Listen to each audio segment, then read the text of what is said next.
สวัสดีครับมีผู้ใดอยู่เฮือนอยู่บ่น้อครับพอดีผมมาหาเสียงเด้อครับวันนี้โอ้สวัสดีครับสวัสดีครับสวัสดีครับคุณหมาจึงไปกับฝากสื่อฝากเสียงไว้ในเด้อไว้ในอ้อมอกอ้อมใจเจ้าในเด้อฝากเบอร์99ในเด้อคุณหมาเด้อไว้ในอ้อมอกอ้อมใจเจ้านี่ถึงเจ้าสิเป็นหมาแต่ก็ฝากบอกเจ้าของเจ้านำเบอร์99มื้อนี้มาหาเสียงครับจะเป็นท่านนายกได้มื้อนี้สวัสดีครับสวัสดีครับโอ้เฮ็ดหยังน้อ อุ้ยไก่สีเหลืองต่างเลยน้องหมอไอ้มึงสิเอาเบอร์ไหนวะเสียงไผวะ สวัสดีครับสวัสดีครับสวัสดีครับสวัสดีครับโอ้ยเฮ็ดหยังน้อครับ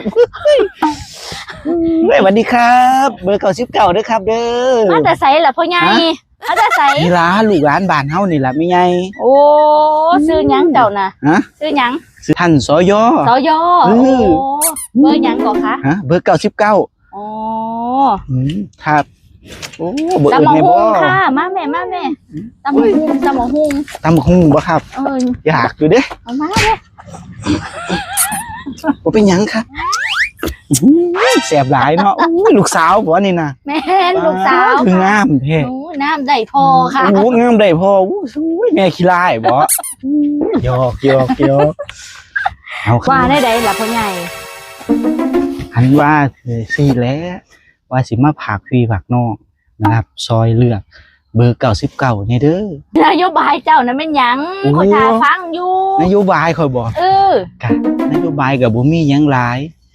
เหนื่อยนักก็ให้พักก่อน โอ้ สนับสนุนให้พ่อบ้านมีเมียน้อย ห่วยมันคืออยู่หรือหมอ